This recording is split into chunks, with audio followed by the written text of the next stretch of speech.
세상을 연결하는 뉴스 브릿지입니다.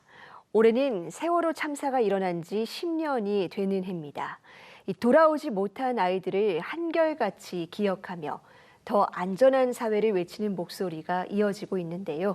유가족의 시선에서 이 같은 바람을 기록한 다큐멘터리 영화가 어제 개봉했습니다. 영화 바람의 세월의 문종택, 김한태 감독님 만나봅니다. 어서 오세요. 안녕하세요. 안녕하세요. 네, 이 유가족의 10년 세월을 담은 영화입니다. 이 바람의 세월, 어떤 내용인지 소개 부탁드립니다. 저희 피해자 가족분들의 걸음걸이, 그리고 광장에서 그 옛날 많이 함께 하셨던 시민들의 촛불, 그 10여 년의 과정을 나름대로 좀 열심히 담고자 해왔습니다. 네, 이 영화는 이 두 분이 공동으로 연출을 하셨는데요. 이 고 문지성 학생의 아버지이신 문종택 감독님, 어떻게 직접 영화 제작에 참여하시게 되셨습니까? 영화 만드는 솜씨는 없고요. 한 10년 카메라를 들다 보니까 주변에 늘 함께 오셨던 미디어 감독님들도 함께 관심을 가지고 해오셨던 그런 분들이 영화 만드는 걸 싫어했는데, 이런 10년의 기록이 있다는 것 자체만을 좀 알려보자, 있다, 기록이. 그래서 말씀들을 하셔서 같이 함께 하게 되었습니다. 네, 이 공동 연출을 또 맡게 되신 김한태 감독님도 어떻게 참여하시게 되는지 궁금한데요. 저는 이제 2016년 촛불 전국 때 세월호 가족분들을 이제 처음 만나게 됐습니다. 그 이후로 이제 아버님과 인연이 생겼고, 아버님께서 이제 말씀하신 것처럼 10주기를 어떻게 기억할 것인가 하시면서 이제 기록을 하시겠다는 말씀을 하셔서 2022년 10월에 이제 아버님과 함께 이제 본격적으로 영화 작업을 하게 됐고요.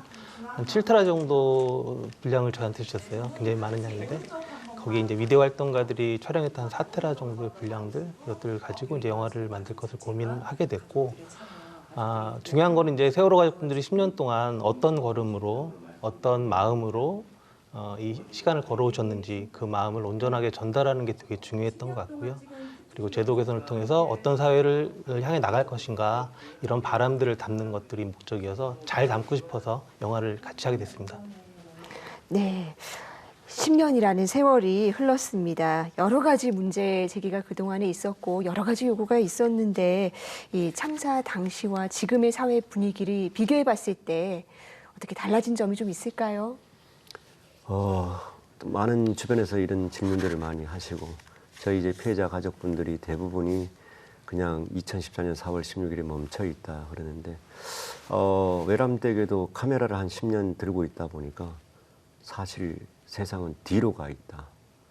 굉장히 현실까지 비춰볼 때 너무 차라리 머물러 있었으면, 그런 생각들을 많이 가지고 더 이상 후퇴되는 면은 없어야 되는데, 결국 가장 중요한 것은 생명이라서 이 생명의 중요성을 또 다시 한번 10주기를 통해서 어떻게 하든지 좀 불을 지피고자 그렇게 했으면 좋겠습니다. 네, 영화를 찍으시면서 여러 가지 또 어려웠던 점도 있으실 것 같습니다. 어떤 점이 가장 힘드셨습니까? 그 세월호 참사는 전 국민이 실시간으로 목격한 대형 참사였습니다. 그 대형 참사를 다시 돌아본다는 것은 굉장히 감정적으로 힘든 일이었던 것 같고, 그건 저한테도 힘들었던 일인데, 이제 가족분들은 더욱 더 힘든 일이셨을 것 같아요. 특히 아버님도 굉장히 많이 힘드셨을 과정이셨을 텐데요. 그 과정들을 이제 온전하게 담아내는 것, 그 마음이 훼손되지 않고, 그 좌절하면서도 다시 행동하면서 어떤 안전한 사회를 만들기 위해 노력하시는 그런 마음들을 잘 온전한 영화로서 표현하는 게 가장 중요하다고 생각했는데, 그런 것들을 이렇게 되새기는 것들이 좀 많이 힘들었던 지점이었던 것 같고요. 그리고 이제 지금 선거철이긴 한데, 2014년 그 당시와 2024년의 지금의 현실이 얼마나 바뀌었는지, 바뀌지 않은 그런 현실을 또 마주하면서도 많이 좀 힘들기도 하고 마음 아프기도 하고 했던 것 같습니다. 아버님 말씀하신 것처럼 잊지 말자, 기억하자, 세월호 이전과 이후가 달라져야 한다, 이런 말씀들을 그 당시에 많이 했는데, 우리 사회가 정말 그런가? 이런 것들을 고민하는 과정들이 쉽지 않은 과정이었던 것 같습니다. 그렇다면 이 영화 중에서 이 관객들에게 가장 전달하고자 하셨던 부분이 있을까요? 네.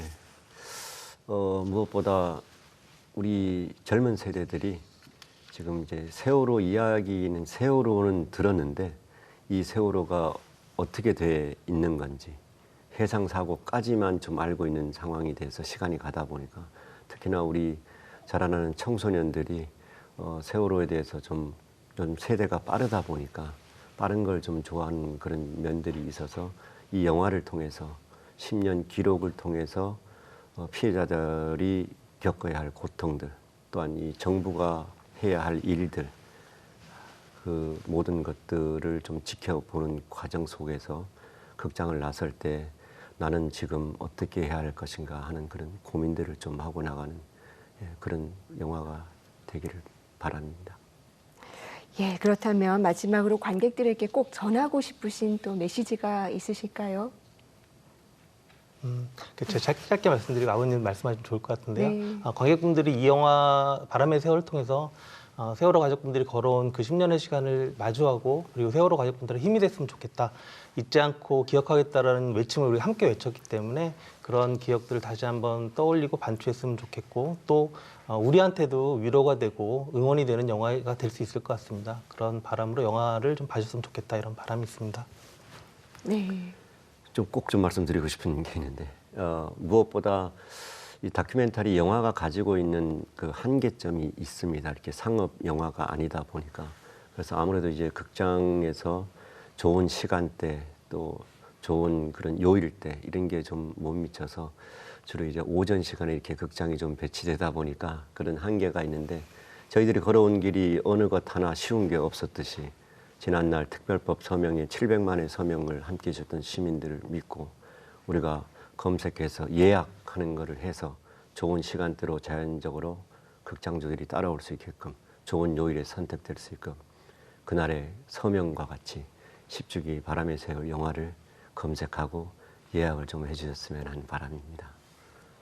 네, 유가족이 10년 동안 가장 이 절절하게 외쳤던 메시지가 다시는 이런 참사가 일어나지 않는 사회로 진전하라는 것이겠죠. 그 시작은 이 참사를 잊지 않고 올바르게 기억하려는 노력일 것 같습니다. 오늘 말씀 잘 들었습니다.